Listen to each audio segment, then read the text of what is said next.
오늘 말씀의 제목은 물을 포도주로 변화시키신 예수님입니다. 요절 말씀은 2장 9절입니다. 같이 한번 읽어보겠습니다. 시작. 회장은 물로 된 포도주를 먹고도 어디서 났는지 알지 못하되 물가운 하인들은 알더라. 회장이 신랑을 불러. 거룩하신 사랑의 하나님 아버지, 이 시간 물을 포도주로 변화시켜서 이렇게 메시아로서 당신의 영광을 드러내신 예수님, 또 참 성전이 되신 예수님, 예수님의 영광을 저희가 보기를 원합니다. 성령께서 친히 역사하셔서 예수님을 드러내시고 이렇게 저희가 예수님을 예배하고 경배하는 시간이 되게 하여 주십시오. 부족한 종에게 성령의 기름을 이렇게 넘치게 부어주시기를 기도합니다. 예수님의 이름으로 기도합니다. 아멘. 오늘 본문에는 두 가지 사건이 나옵니다. 하나는 예수님께서 갈릴리 가나의 한 혼인잔치집에서 물을 포도주로 바꾼 것입니다. 두 번째는 예수님이 성전을 깨끗하게 하신 사건입니다.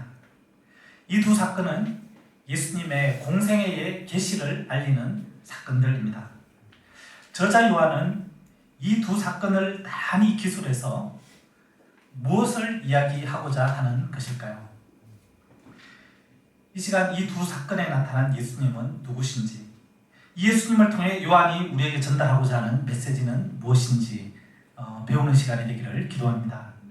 제1장 가나 혼인잔치 1절에서 12절입니다. 1절과 2절을 보십시오.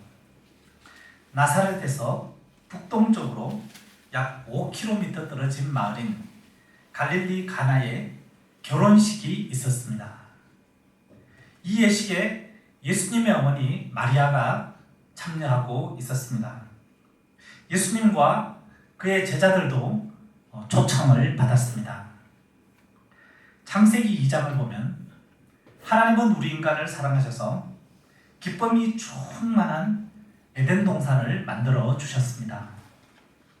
그리고 인간의 행복을 위해 남녀가 한 몸이 되어 살도록 결혼 제도를 창설해 주셨습니다. 그래서 예나 지금이나 혼인잔치집은 기쁨과 즐거움이 가득합니다. 더구나 본문 당시는 로마의 식민지하에서 유대 백성들이 그야말로 모처럼 먹고 마시며 세상 실험을 다 잊을 수 있는 날이었습니다. 이날 사람들은 신나는 음악에 맞추어서 춤을 추며 큰 소리로 웃고 또 많은 득담을 건네는 그런 축복된 날이었습니다. 베드로와 안드레, 빌립과 나다나엘 등 제자들은 모처럼 허리띠를 풀고 닭다리를 뜯었습니다. 그리고 서로 예수님의 입에 양꼬치를 경쟁적으로 밀어 넣었습니다. 성자 하나님이신 예수님은 공생애를 시작하시면서 자신이 만든 결혼의 기쁨을 함께 하시며 그리고 축복해 주시고자 가나 혼인잔치집에 참석하셨습니다. 그런데 이게 웬일입니까? 3절 상반절을 보십시오. 포도주가 떨어진지라. 당시 유대인의 혼인 예식은 일주일 혹은 2주일에 걸쳐서 진행된 마을 전체의 큰 축제였습니다. 그런데 예상보다 많은 손님들이 왔는지 잔치가 한창 진행되는 도중에 포도주가 떨어지는 불상사가 발생하였습니다. 양고기가 주식인 유대인들에게 있어서 포도주는 매우 중요한 음료수였습니다. 왜냐하면 포도주를 곁들여 마셔야 양고기가 더 맛있고 더 부드럽고 소화도 잘 되었기 때문입니다. 그래서 유대인들은 혼인잔치를 준비할 때 다른 것은 몰라도 포도주만큼은 늘 풍성하게 준비하였다고 합니다. 그런데 그 포도주가 그만 바닥이 나고 만 것입니다. 포도주가 떨어진지라. 더구나 포도주는 최소 1년 전부터 숙성시켜서 준비해야 하는 것이었습니다. 당시에는 포도주를 살 수 있는 GS25시나 이마트 같은 편의점도 없었습니다. 따라서 이제 잔치집은 흥이 깨지고 축제가 엉망진창이 되게 되었습니다. 이 사실을 안 사람들은 크게 당황하였을 것입니다. 여기저기서 왜 여기 포도주 더 안 내오냐고 불평이 터져나오기 시작하였을 것입니다. 우리도 인생을 살아가면서 우리의 삶을 기쁘게 하고 즐겁게 하는 행복의 조건이 어느 날 갑자기 바닥이 나고 사라지는 상황에 처할 때가 있습니다. 행복하고 단란했던 가정에 어느 날 갑자기 누가 건강이 바닥이 나서 벌을 누릴 때 온 식구들이 슬픔에 잠기고 기쁨이 사라지게 됩니다. 어떤 데는 갑자기 돈이 떨어져서 꼭 필요한 것을 사지 못하고 정말 해야 하는 중요한 일을 하지 못해서 큰 불행을 겪기도 합니다. 취직을 해야 하는데 일자리가 없어서 앞길이 막막하기도 합니다. 요즘은 코로나로 캠퍼스에 학생들이 떨어졌습니다. 대면 접촉이 없어지고 외롭고 폐쇄된 생활을 하고 있습니다. 그래서 청춘들의 뜨거운 함성과 생기발랄한 젊음의 행진과 축제, 대동제를 볼 수가 없습니다. 건강보험공단의 발표에 의하면 지난해 우리나라 우울증 환자가 100만 명을 넘어섰다고 합니다. 그런데 전체 연령대에서 20대가 약 18만 명으로 가장 많다고 합니다. 저들에게 20대 청춘들에게 기쁨의 포도주가 떨어졌습니다. 우리가 주인의식을 가지고 기도하고 도와야 할 양들이 캠퍼스에 너무나 많다는 것입니다. 가장 기쁨이 충만하고 꿈과 비전이 넘쳐야 할 청년들에게 우울증이, 슬픔이 임했습니다. 너무 마음 아픈 일입니다. 우리가 나서야 할 일입니다. 그런데 우리 교회에 양들이 떨어진지라 이것도 큰 문제입니다. 가정에서 불화와 자녀 문제로 기쁨과 행복의 포도주가 떨어진 집들도 있습니다.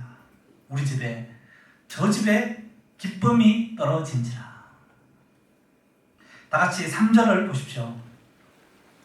포도주가 떨어졌을 때 이를 안 마리아는 어떻게 하였습니까? 마리아는 이 잔치집의 단순한 손님이 아니라 함께 섬기는 이로 참여하고 있었던 것 같습니다. 그래서 포도주가 떨어진 것을 알았을 때 모른 척하거나 혹은 불평하거나 흉을 보거나 그러지 않고 주인의식을 가지고 그 문제를 해결하고자 하였습니다.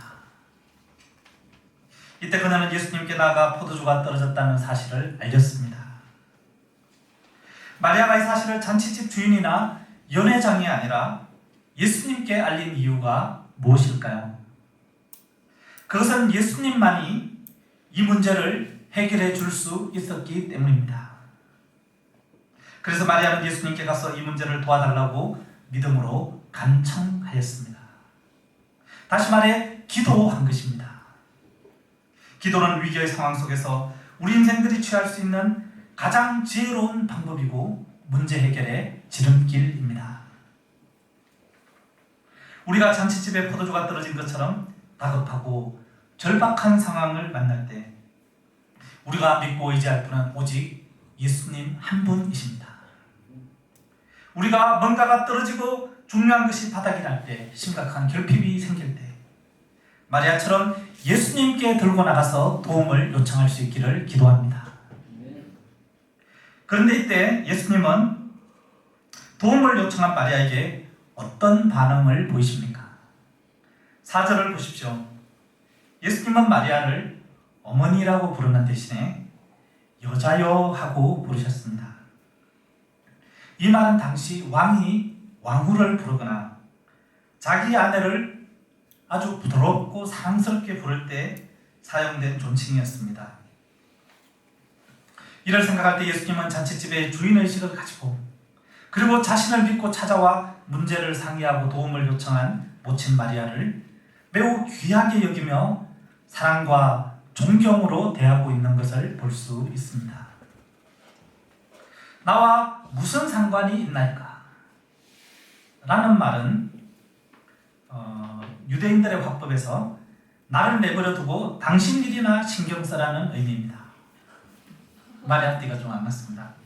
여자여 다가 일이나 신경 쓰세요. 유대인들이 주로 부정적인 맥락에서 많이 사용하던 표현입니다. 대표적인 예로 마가복음 5장 7절에서 그라사인 광인이 예수님께 이 표현을 정확하게 그대로 썼습니다. 그러나 이 말이 반드시 냉정한 의미로 부정적으로만 사용된 것은 아닙니다. 그리고 본문의 맥락은 그라사 광인의 경우와 같이 부정적인 상황과는 조금 차이가 있습니다. 이 말을 원문으로 보면 TMOE 카이소이라고 해서 직역하면 What is to me and to you? What to me and to you? 나와 당신에게 무엇이 있습니까? 라는 그런 의미입니다. 직역하면 이 말을 본문의 맥락에서 특히 뒤이어 나오는 말을 고려해서 생각을 해보면 당장 급하더라도 마리아가 생각하는 때가 아니라 지금 마리아와 예수님에게 무엇이 있는지를 생각해 보면서 예수님의 때를 기다리도록 마리아를 돕는 역할을 하는 말로 볼 수가 있습니다. 4절 하반절을 보십시오. 내 때가 아직 이르지 아니하였나이다.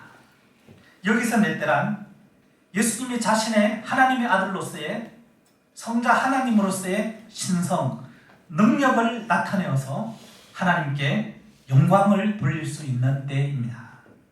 그런데 예수님은 지금은 그러한 때가 아니라는 것입니다.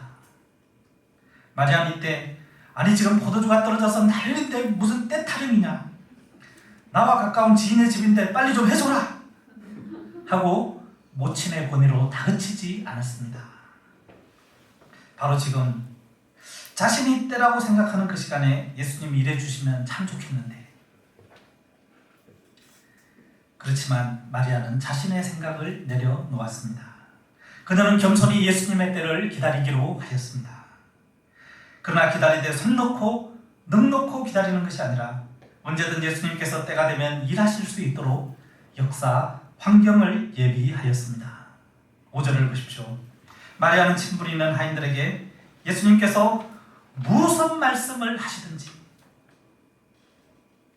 말이 되는 말을 하든지, 이성적으로 이해가 되는 말을 하든지 이해가 되지 않는 말을 하든지, 합리적이든 비합리적이든 무슨 말씀을 하시든지 무조건적으로 절대 순종하라고 말하였습니다. 그냥 말만 했을까요? 말만 하면 그렇게 말을 사람들이 들을까요? 하인들이? 하여튼 어떻게 잘 구워 삶은 것 같습니다. 그렇게 하도록. 마리아가 예수님의 때를 기다리며 하인들을 준비시키자 잠깐의 시차였지만 예수님은 드디어 때가 되었는지 일하기 시작하십니다. 6절과 7절을 보십시오.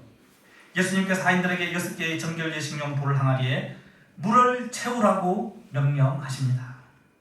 유대인의 정결 예식이란 유대인들이 외출했다가 돌아올 때나 식사 전후에 손을 씻는 것을 말합니다.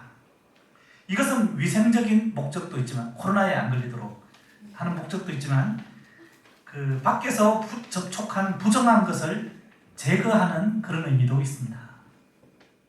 두세 통 들은 도랑아리 6이란 물을 담을 수 있는 용량이 최대 720리터 그 정도입니다.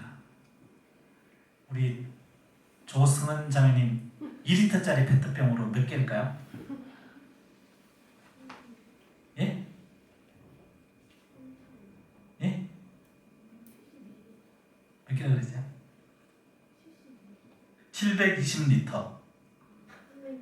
예, 320개 맞았습니다. 수학을 굉장히 잘하십니다. 예수님은 이 항아리에 물을 아귀까지, 즉 꼭대기까지 100% 채우라고 명령하였습니다. 하인들이 예수님의 말씀에 순종하는 것은 쉽지가 않았습니다. 지금 필요한 것은 포도주지 손 씻을 물이 아니었습니다. 더구나 아기까지 채우려면 집에서 멀리 떨어진 마을 어귀 우물가까지 가서 많은 양의 물을 길어서 무겁게 들고 와야 했습니다. 아주 귀찮은 일이었습니다.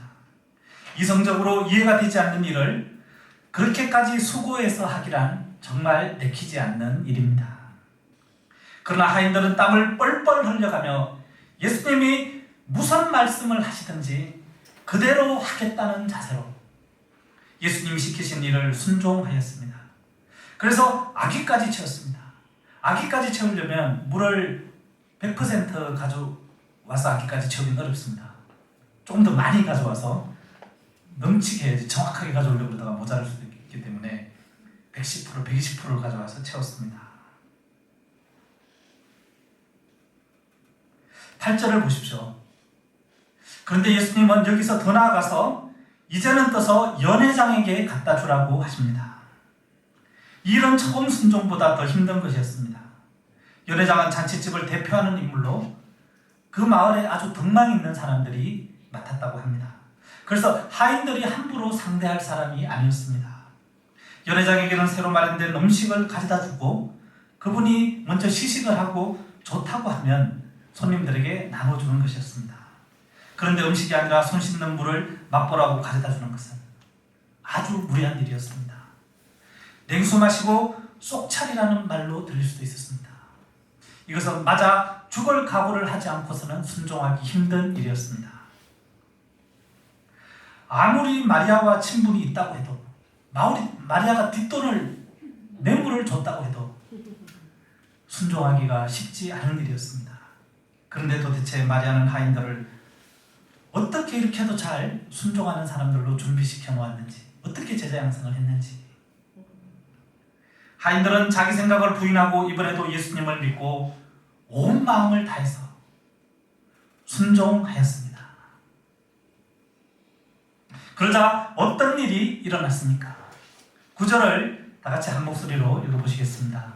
시작. 연회장은 물건에 포도주를 맛보고도 어디서 났는지 알지 못하되 물떠온 하인들은 알더라. 연회장이 신랑을 불러. 여기서 물로 된 포도주란 물이 없던 포도주라는 뜻입니다. 원래는 물이었습니다. 포도주로 바뀌었다는 거죠. H2O가 변하여 C2H5OH가 되었습니다. 이것은 어떤 위대한 화학자도, 우리 서울대 화학과 교수님 계신데 그분도 할 수 없는 초자연적인 기적의 역사요. 어둠에서 빛을 창조하듯이 물에서 포도주를 창조한 그런 창조의 역사입니다. 예수님은 놀랍게도 포도주가 떨어져 기쁨이 사라지게 된 잔치집에 다시금 포도주를 도라리 6개에 풍족히 채워주시며 기쁨을 풍성하게 회복시켜 주셨습니다. 물이 포도주로 바뀐 이 기적을 연회장과 잔치집 사람들은 몰랐습니다. 심지어 신랑도 그런 일이 있었는지 알지 못하였습니다. 그러나 물떠온 하인들은 알았습니다. 그들은 예수님을 믿고 순종했을 때 연회장에게 맞아 죽지 않고 오히려 잔치집을 살리는 주역이 되었습니다. 상상도 하지 못했던 그런 일이 일어났습니다. 그들은 많은 사람들이 계속해서 포도주를 마시며 즐거워하는 모습을 보았습니다. 잔치집이 망하지 않고 오히려 살아난 것을 보았습니다. 그들은 자신들이 한 일에 큰 보람을 느꼈습니다. 무엇보다 하인들은 이 기적을 만든 예수님을 인격적으로 만나게 되었습니다. 10절을 NIV 영어 성경으로 보면 좋은 포도주를 The Best 와인이라고 합니다. 예수님께서 우리를 위해 만들어주신 포도주는 The Best 와인, 최고의 것, 최상의 것, 극상품의 것입니다. 우리가 예수님의 명령에 순종하여 말씀의 물을 채우고 기도의 물을 채우고 전도의 물을 채우면 예수님은 우리에게 가장 좋은 것을 채워주시는 분이십니다. 그러므로 예수님의 말씀에 순종할 때 우리가 적당히 대강대강 마지못해서 눈치 보며 채울 것이 아닙니다. 기쁜 마음으로 절대적인 자세로 아기까지 채우는 적극적인 순종을 우리가 예수님의 말씀에 대해서 할 수 있기를 기도합니다. 사람들은 어떻게 했든지 물처럼 냉랭한 자신의 인생을 맛깔나는 인생으로, 빛깔나는 인생으로 변화시키기 위해서 애를 씁니다. 오락의 설탕도 타보고 쾌락의 꿀도 타보고 돈과 명예의 색소도 타보고 연애와 미팅의 물감도 타보고 별의별 노력을 다 해봅니다. 그러나 아무리 그렇게 해도 물이 포도주가 될 수는 없듯이 무미건조한 나의 인생을 근본적으로 변화시킬 수는 없습니다. 사람들은 그래도 결혼을 하면 혹시 물 같은 내 인생이 포도주와 같은 인생으로 환상적으로 바뀌지 않을까 기대를 해봅니다. 최홍수님 그렇지 않습니까? 아닌가요?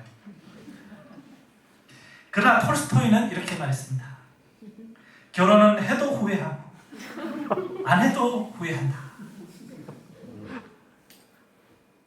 우리가 맛있고 다른 사람들에게 기쁨을 주는 빛나는 인생을 살기 위해서는 변화의 능력자가 되시는 예수님을 만나야 합니다.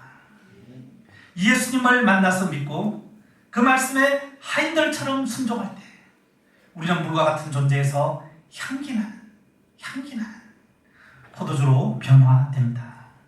예수님이 부어주시는 천국산 포도주로 영생의 기쁨을 누리며 아름답고 빛나는 그러한 인생을 살 수가 있습니다. 남을 속이고 사기치고 방탕하게 살던 악나니 같은 그 청소년이 있었습니다. 한 청소년이. 그런 어려서부터 아버지의 호주머니에서 돈을 훔치는 것이 버릇이 되었습니다. 한 번은 아버지가 소중히 보관하고 있던 금을 몰래 훔쳐서 친구들과 돌아다니며 다 써버리기도 하였습니다. 그는 급기야 16살 때 사기죄로 고발되어 감옥에까지 갔다 왔습니다. 집에 이런 아들이 있다고 생각하면 부모가 얼마나 힘들겠습니까?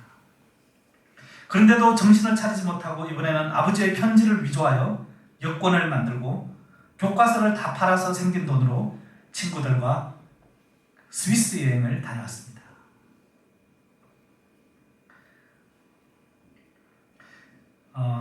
스위스 여행을 떠났습니다. 처음 며칠 동안 그는 돈 쓰는 재미와 세상 돌아다니는 재미에 푹 빠져 있었습니다. 그러나 며칠이 지난 후부터 그는 알 수 없는 공허함으로 고통하기 시작하였습니다. 그러다가 20살이 되던 어느 날 그는 친구의 전도를 받아서 성경을 공부하게 되었습니다. 그는 성경 공부를 통해서 예수님을 인격적으로 만나게 되었습니다. 예수님은 그의 공허하고 텅 빈 마음에 천국산 포도주를 아구까지 가득히 부어 주었습니다. 그때 그는 난생 처음으로 내면에 참 평강과 기쁨이 넘치는 것을 체험하였습니다. 그래서 그는 그날 밤 일기에 정말 지금까지 즐기던 그 어떤 것과도 비교할 수 없을 만큼 즐겁고 기쁘고 환상적인 날이었습니다. 이렇게 기록하였습니다. 이후로 그의 인생은 완전히 변화되었습니다. 거짓말 잘하고 사기 잘 치고 다른 사람 덩쳐먹기 잘하던 그가 불쌍한 고아들에게 관심을 가지고 그들을 모아서 섬기기 시작하였습니다. 고아원을 세워서 운영하며 고아들을 위해서 날마다 눈물로 기도하였습니다. 그는 평생 총 5만 번이나 기도의 응답을 받았다고 하였습니다. 고아원의 식량이 양식이 다 없어져서 먹을 것이 없어서 기도했더니 갑자기 전화가 와서 빵 공장에 불이 나서 이 빵을 고아원에서 다 가져가서 먹으면 좋겠다고. 하루 우유가 없어서 기도했더니 우유차가 고아원 앞에서 고장이 나서 더 이상 갈 수가 없어서 이 우유를 고아원에서 썩기 전에 다 먹으면 좋겠다고. 그렇게 그러한 기도 응답을 5만 번이나 받았다고 하였습니다. 이러한 기도로 그가 일생 동안 돌본 고아들의 숫자만 해도 수천 명에 이르렀습니다. 우리나라 어느 한 유명한 고아원이 있는데 서울에 그 고아원에도 이런 기도 응답을 받은 이런 응답을 많이 받는 원장님이 있는 것을 보았습니다. 뿐만 아니라 그는 70세 고령에도 불구하고 중국으로 나가서 세계 선교를 섬겼습니다. 70살에 선교사로 나갔습니다. 중국에. 그 후 20년 동안 90세가 될 때까지 세계 42개국을 돌아다니며 300만 명이 넘는 사람들에게 예수님을 전하였습니다. 그 이름은 조지 뮬러입니다. 완악한 사기꾼 조지 뮬러를 이렇게 변화시키신 예수님은 누구일까요? 누구이시기에 이러한 변화의 능력을 행하시는 것일까요? 제2장 참 성전이 되시는 예수님 13절부터 16절까지를 보면 예수님은 성전 안에서 부패한 현장을 목격하시고 성전을 깨끗하게 하시는 일을 행하십니다. 구체적으로 성전 안에서 제물로 사용할 소와 양과 비둘기 같은 짐승들을 사고 팔면서 성전을 시장터로 만들어버린 것에 대해서 분노하시며 짐승들을 내쫓으십니다. 돈을 쏟으시며 상을 과격하게 뒤엎어 버리셨습니다. 당시 기록에 의하면 성전 제사장들은 짐승을 사고 팔면서 독과점 행위로 폭리를 취하였습니다. 그리고 당시에는 로마 황제 시저의 화상이나 이방 우상의 상징이 들어있는 돈들이 유통되고 있었습니다. 이런 돈들은 성전에서 받지 않았기 때문에 유대 전통 화폐인 세겔로 바꾸어서 성전에 헌금을 해야 했습니다. 문제는 그 과정에서 환전상들이 막대한 이익을 챙기고 그 돈을 제사장들에게 상납하였습니다. 이런 부패한 일들이 성전 안에서 이루어지고 있었던 것입니다. 예수님께서 성전의 부패함을 청소해 버리시자 성전 안에서 장사하던 유대인들은 어떤 반응을 보였습니까? 18절을 보십시오. 그들은 예수님께 무슨 표적을 우리에게 보이겠느냐라며 대들었습니다. 이 말은 성전을 깨끗하게 하신 예수님이 무슨 권위로, 다시 말해서 네가 뭔데, 네가 누군데 감히 종교 지도자들인 자신들이 하나님을 제사하기 위해 행하는 일들을 짓밟느냐 뒤엎어버리느냐 하는 항변입니다. 19절을 보십시오. 19절을 다 같이 읽어보시겠습니다. 시작. 예수께서 대답하여 이르시되 너희가 이 성전을 헐라 내가 사흘 동안에 일으키리라. 예수님은 이들에게 이 성전을 헐라 내가 사흘 동안에 일으키리라 하고 말씀하십니다. 예수님이 가리키는 예루살렘 성전은 46년에 걸쳐 지어진 건물입니다. 이 건물을 사흘 만에 원상복구하겠다니, 우리 센터 여기 짓는 거 이것도 사흘 만에 못 짓습니다. 이게 휴먼 KD가 최대한 빨리 해가지고 한 5, 6개월 만에 해보겠다고 그러는데 우리가 시공사를 잘못 선정한 것 같아요. 3일 만에 복구할 수 있는 분이 여기 계신데 그 유대인들은 혀를 차지 않을 수가 없었습니다. 그러나 21절을 보면 예수님은 자신의 육체를 성전에 비유하여 말씀하신 것입니다. 구약시대 이스라엘 백성들이 그들의 삶의 중심으로 삼았던 성전은 하나님의 임재와 화해와 교제와 만남의 장소였습니다. 이것은 성육신하사 십자가에 달려 죽으시고 3일 만에 부활하심으로 온전한 성전이 되실 예수 그리스도를 예표한 것입니다. 그러므로 19절에서 이 성전을 헐라는 말은 예수님의 십자가의 죽으심을 예언한 것입니다. 그리고 사흘 동안에 일으키리라는 말씀은 십자가에 달려 죽은 후 사흘 후에 우리 예수님께서 부활할 것임을 말씀하신 것입니다. 실제로 예수님은 우리 인생들을 대신하여 십자가에 달려 죽으심으로 속죄의 피를, 그 십자가의 모진 고난 속에서 우리들의 모든 죄악을 대신하는 속죄의 피를 머리에서부터 두 팔과 발과 온몸으로 흘려주셨습니다. 그 피는 포도주같이 붉은 피였습니다. 누구든지 예수님을 영접할 때 예수님의 포도주같이 붉은 피로, 그 향기나는 붉은 피로 모든 죄를 깨끗하게 씻어봤습니다.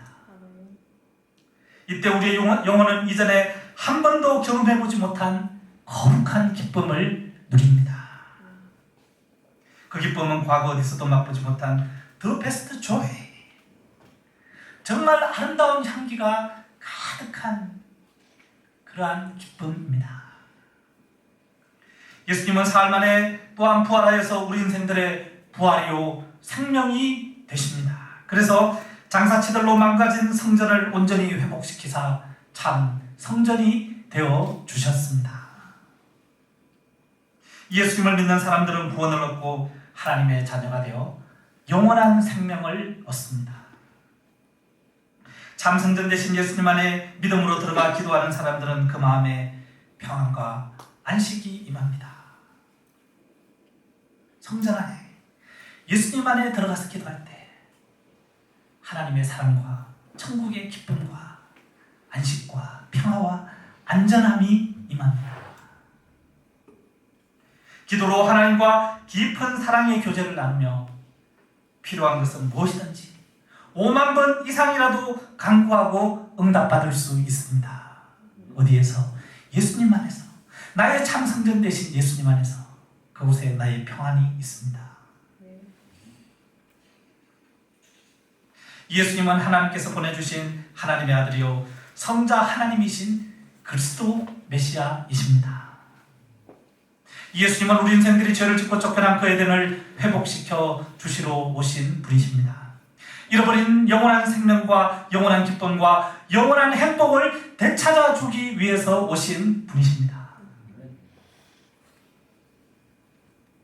회복시켜 주시되 이전 것보다 더 좋은 것, 더 베스트, 원래 에덴 동산보다 더 좋은 새하늘과 새 땅을 회복시켜 주시는 분이십니다. 예수님에게는 물을 포도주로 변화시키는 능력이 있습니다. 예수님이 물을 포도주로 변화시키는 것은 십자가와 부활의 복음을 통해서 우리 죄인들을 의인들로 변화시킬 것에 대한 예표적 사건입니다. 실제로 십자가와 부활의 복음을 완성하신 예수님은 자신을 믿고 영접한 이들을 마귀의 자녀에서 하나님의 자녀로, 망나니 같은 인생을 사랑의 사도로 변화시켜 주셨습니다. 과거 많은 악한 죄로, 더럽고 추하고 정욕적인 죄악으로 만신창이가 된 저 같은 죄인도 변화시켜서 거룩한 하나님의 말씀을 선포하도록 해주셨습니다. 이번 말씀을 준비하면서 예수님이 나를 이렇게 변화시켜 주신 분이시구나. 제가 다시 그 예수님을 만날 수 있었습니다. 예수님의 능력이 역사하게 되면 누구나 여러분 모두 누구나 다 변하여 새 사람이 될 수가 있습니다. 고린도후서 5장 17절은 말합니다. 그런즉 누구든지 그리스도 예수 안에 있으면 새로운 피조물이라. 이전 것은 지나갔으니 보라 새 것이 되었도다.